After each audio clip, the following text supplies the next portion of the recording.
सभी विद्यार्थियों का पुनः आपके अपने इस YouTube चैनल पर बहुत बहुत स्वागत है।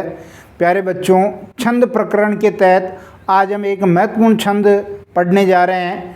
उस छंद का नाम है कवित्त छंद। जी हाँ, बहुत इम्पोर्टेंट छंद है कवित्त छंद। इसके बारे में आज हम यहाँ पढ़ने वाले हैं। देखिए,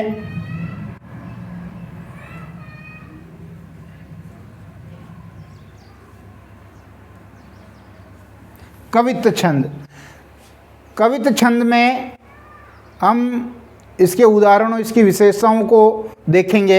सबसे पहले हम इसकी विशेषताओं को देख लेते हैं। वैसे तो आपको पता है कि 31 से 33 वर्ण जिस छंद में होते हैं प्रत्येक चरण में, वह कवित्त छंद कहलाता है।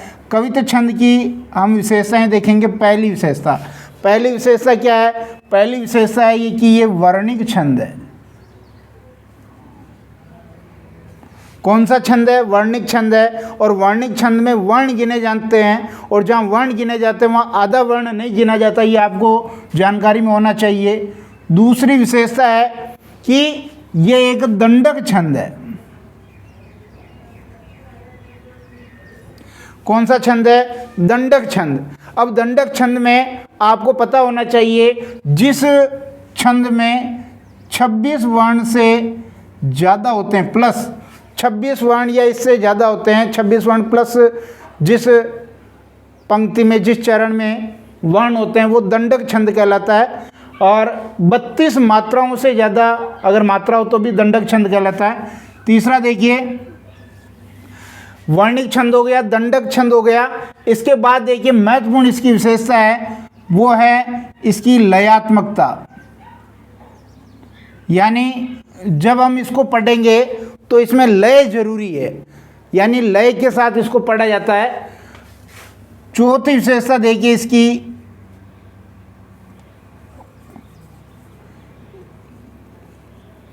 यति की विशेष व्यवस्था।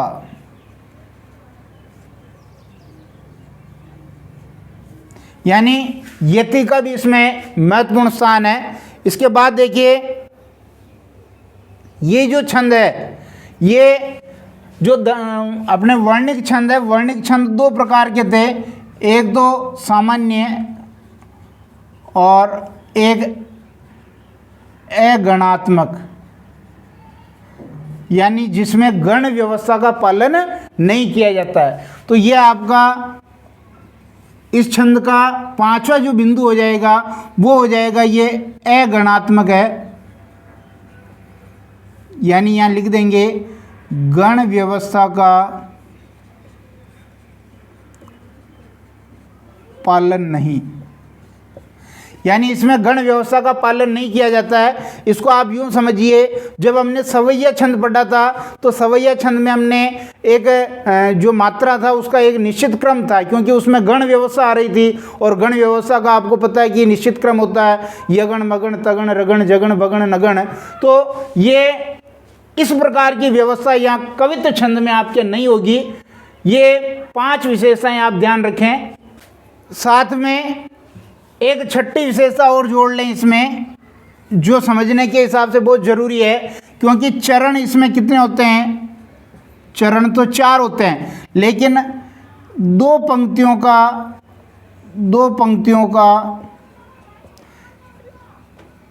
एक चरण होता है।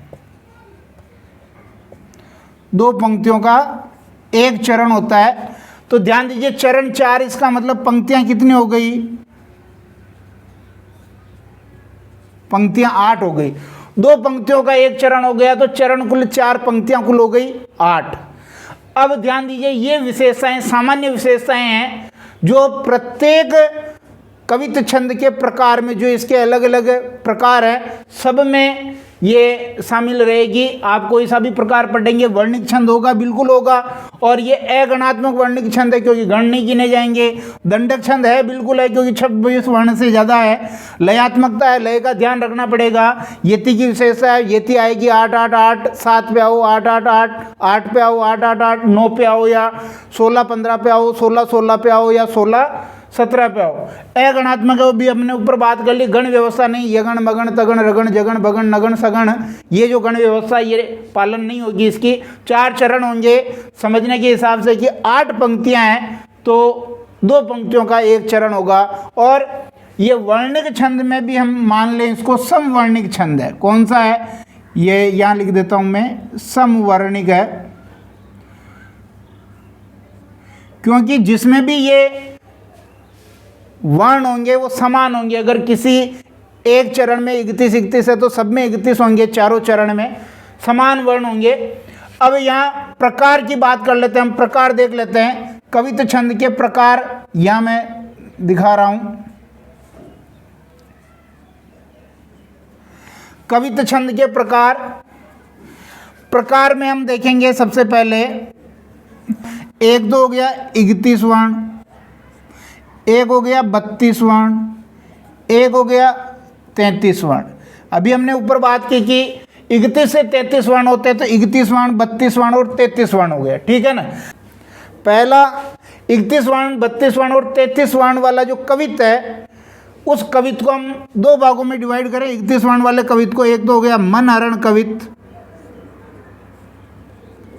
और दूसरा हो गया गणाक्षरी कवित्त। गणाक्षरी कवित्त, अब ध्यान दीजिए, मनहरण कवित्त और गणाक्षरी कवित्त दोनों में ही 31 वर्ण होंगे। दोनों में ही कितने वर्ण होंगे? 31 वर्ण होंगे। लेकिन जो मनहरण कवित्त है इसकी जो गति है वो मंथर गति है, और जो गणाक्षरी कवित्त है इसकी गति थोड़ी तेज है, सत्वर गति है। समझ में आई बात? जब हम मनहरण कवित्त को पढ़ेंगे तो इसकी गति जो होगी गणाक्षरी कवित्त के मुकाबले थोड़ी मंथर होगी, स्लो होगी, धीरे होगी। तो ये यहाँ पर ध्यान रखेंगे। और एक महत्वपूर्ण विशेषता दोनों की जो वो देखो, वो सारी विशेषता तो आ जाएगी, इंक्लूड होगी इसमें, लेकिन यहाँ जो पहली विशेषता होगी वो ये होगी कि अंत में गुरुवर्ण, अंत में क्या होगा? गुरुवर्ण, अंत में गुरुवर्ण हो जाएगा। और ध्यान दीजिए, चूंकि 31 वर्ण है तो यति हो जाएगी 8 8 और 8 7। अब ध्यान दीजिए, कहीं 8 8 का पालन नहीं हो रहा तो 16 और 15 पर यति हो जाएगी, ठीक है। समझ में आ गई होगी बात कि 2 चीज़ों का ध्यान रखना कि एक अंत में कौन सा वर्ण आएगा? गुरु वर्ण आएगा, और यति जो होगी 8 8 8 7 पर यति होगी, यानी 16 15 पर यति होगी। ये आपके कवित्त में जो मनहरण कवित्त है और जो गणाक्षरी कवित्त है दोनों की विशेषता केवल गति का फर्क है, बाकी और इसमें कोई फर्क नहीं है। फिर जो 32 वर्ण वाला कवित्त है, 32 वर्ण वाले कवित्त को हम कहेंगे रूप गणाक्षरी। क्या कहेंगे? रूप गणाक्षरी। वैसे गणाक्षरी कवित्त के 2 भेद हैं, एक तो रूप गणाक्षरी और देव गणाक्षरी। तो रूप गणाक्षरी ये 32 वर्ण हो गए। अब 32 वर्ण हो गए तो फिर देखिए इसमें जो पहली विशेषता है कि अंत में किसके अंत में? चरण के अंत में। ध्यान दीजिए, चरण के अंत की कह रहा हूं मैं, चरण के अंत में, यहां पर भी चरण के अंत में कर देते हैं।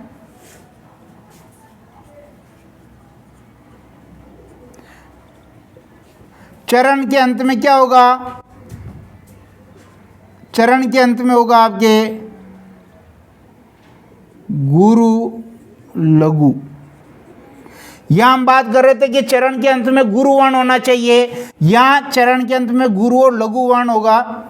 फिर दूसरी विशेषता यहाँ इसकी देखेंगे तो यति जो होगी, यति देखिए 8 8 8 और 8 पर होगी, या फिर ऐसी यति नहीं बैठेगी तो 16 16 पर यति हो जाएगी, ठीक है ना।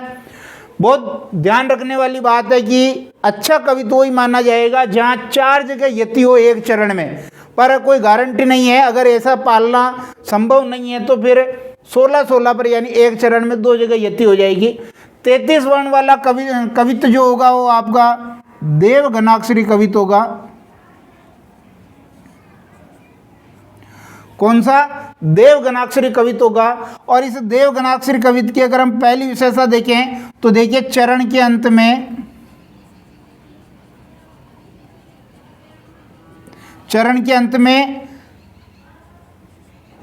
3 लघु या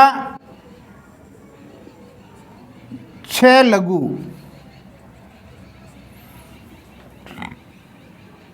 वर्ण हो।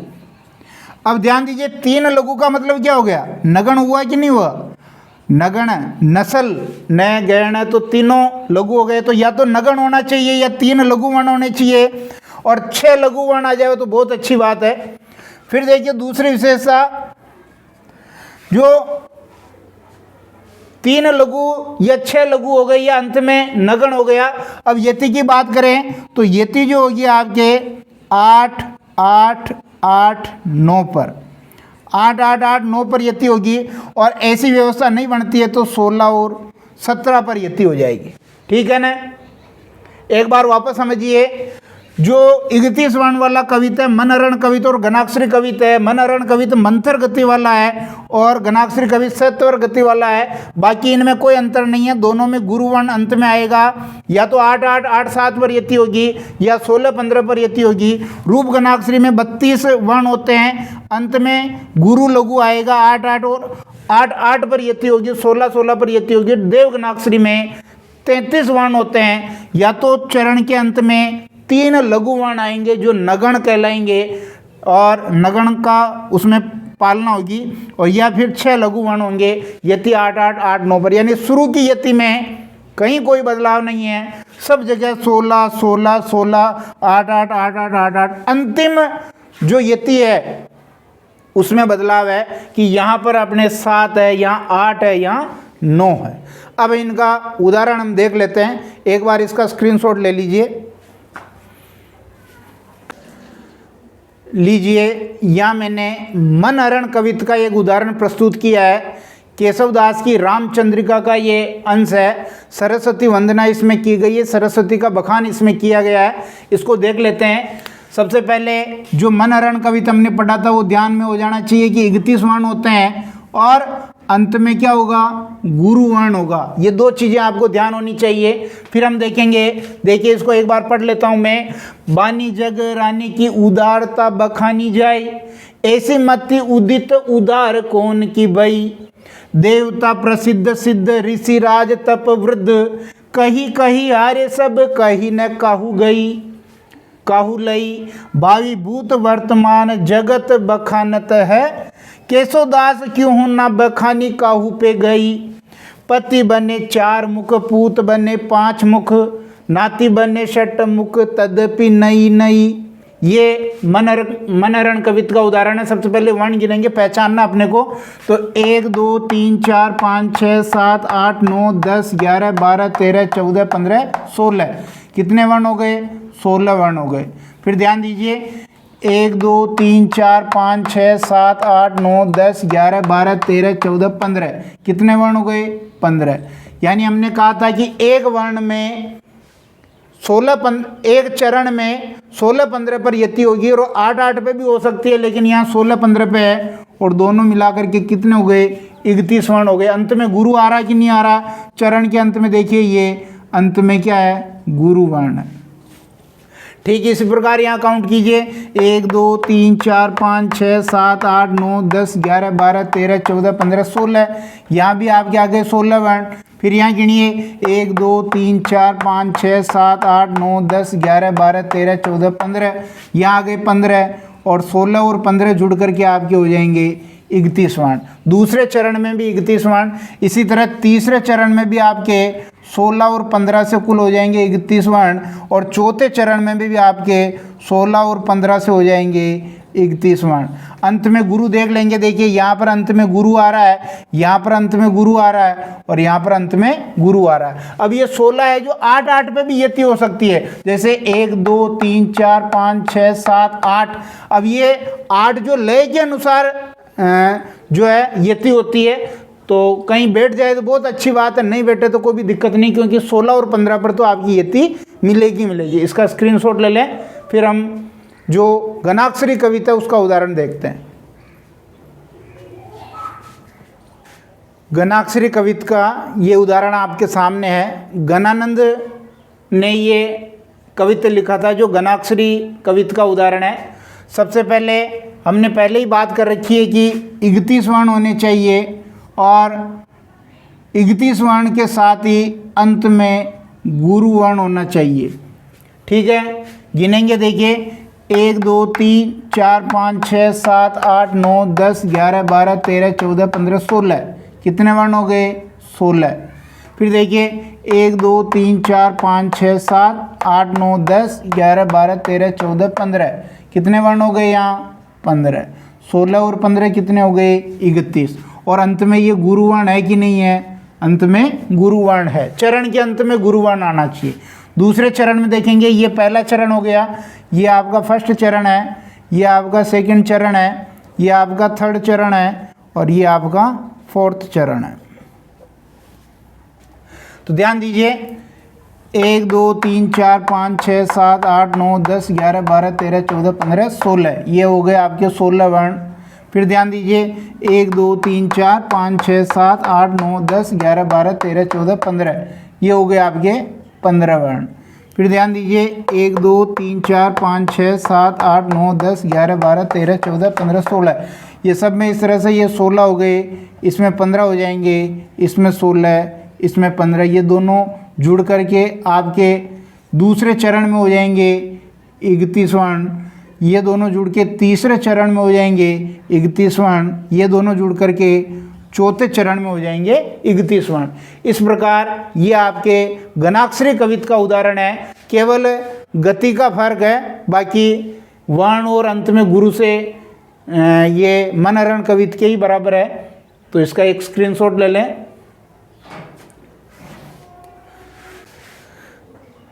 लीजिए, यह है आपके सामने रूप घनाक्षरी का उदाहरण।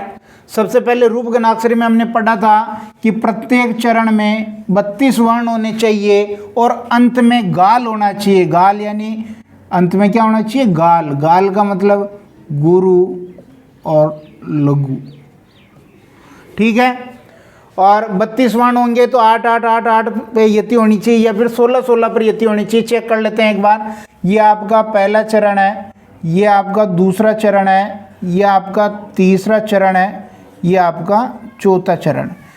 नगर से दूर कुछ गांव सी बस्ती एक, हरे भरे खेतों के समीप अति अभिराम, जहां पत्र जाल अंतराल से झलकते हैं, लाल रूप रेल श्वेत छज्जों के सवारे धाए, बीचों बीच कट वृक्ष खड़ा है विशाल एक, झूलते हैं बाल कभी जिसकी जटाएं थाम, चढ़ी मंजू मालती लता है जहाँ छाई हुई, पत्थर की पट्टियों की चौकियाँ पड़ी है श्याम। तो वर्ण गिनेंगे 1 2 3 4 5 6 7 8। देखिए यहाँ पर 8 हो गया। ये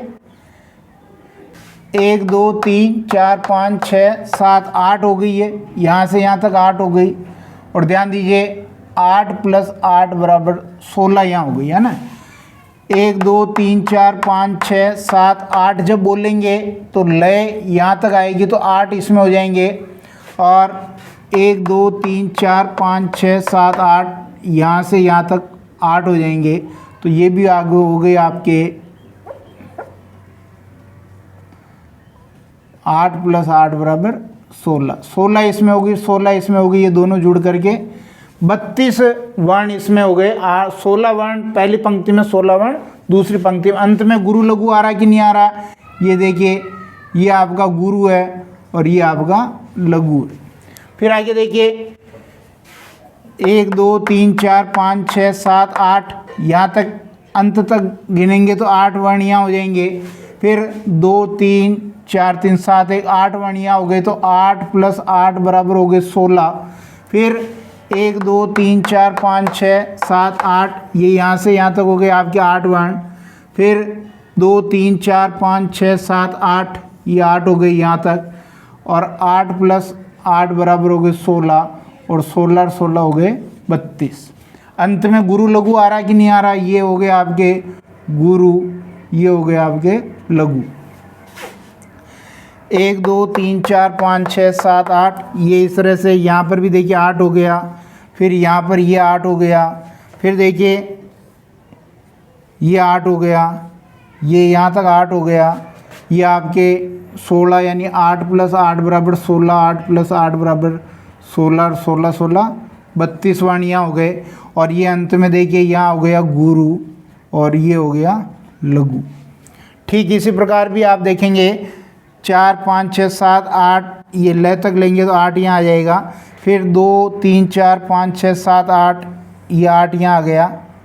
इसी प्रकार यहाँ से यहाँ तक लेंगे 8 यहाँ आ जाएगा, यहाँ से यहाँ तक लेंगे 8 यहाँ आ जाएगा। 8 + 8 = 16, 8 + 8 = 16, 16 16 32। अंत में देखिए ये आपके हो गया गुरु और ये हो गया लघु। ठीक है, ये आपके रूप गणाक्षरी का उदाहरण था जिसमें 32 वर्ण है और ये हमने पूरा चेक कर लिया है कि ये रूप गणाक्षरी का ही उदाहरण है। स्क्रीनशॉट ले लें। ये आपके देवगणाक्षरी कवित्त का उदाहरण है। ध्यान दीजिए, हमने पढ़ा था कि प्रत्येक चरण में 33 वर्ण होंगे और अंत में नगण होगा। अंत में क्या होगा? नगण, यानी 3 लघु आएंगे या 3 के बजाय 6 भी लघु आ सकते हैं।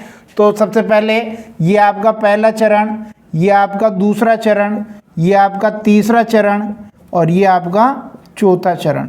चेक करते हैं, देखिए 1 2 3 4 5 6 7 8, यानी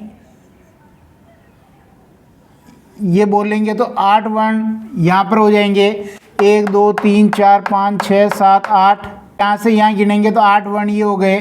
कुल हो गए आपके 8 + 8 = 16 वर्ण यहाँ हो गए। फिर यहाँ गिनेंगे 1 2 3 4 5 6 7 8, ये 8 वर्ण आपके यहाँ हो गए। यहाँ आगे गिनेंगे 1 2 3 4 5 6 7 8 9, ये 9 वर्ण आपके यहाँ हो गए। तो 8 + 9 = 17 हो गए। 16 और 17 पर यति होके 33 वर्ण हो गए। या तो 16 17 पे यति कर लेंगे या 8 8 8 9 पर यति कर लेंगे। अंत में नगण आना चाहिए, देखो तो ये आ रहा है अंत में। यहाँ पर अगर अपन मात्रा लगाएंगे तो 1 1 1 नगण नस्ल बन रहा है। और वैसे चमकी चमकी 6 बार लघु आ रहा है, दमकी दमकी 6 बार लघु आ रहा है, खमकी खमकी 6 बार लघु आ रहा है, जमकी जमकी 6 बार लघु आ रहा है। तो ठीक इसी प्रकार भी हम गिनेंगे 1 2 3 4 5 6 7 8, यहाँ तक हो गए आपके 8 वर्ण। फिर यहाँ तक हो गए आपके 8 वर्ण। फिर देखिए यहाँ तक हो गए आपके 8 वर्ण। फिर यहाँ तक हो गए आपके 9 वर्ण। ये हो गए आपके 8 + 8 = 16 और 8 + 9 = 17। ये हो गए आपके 33 वर्ण। अंत में मैंने पहले बता ही दिया नगण आ रहा है। ठीक इसी प्रकार यहाँ पर भी हो जाएगा 8 + 8, 8 + 9, ये हो जाएंगे 16 और 17, 33 वर्ण हो जाएंगे। ठीक इसी प्रकार 8 + 8 = 16 और 8 + 9 = 17, ये हो जाएंगे आपके 33 वर्ण। अगर यहाँ गिनेंगे तो भी बैठ जाएंगे। देखिए 6 2 8 यहाँ हो गए, 8 यहाँ हो गए।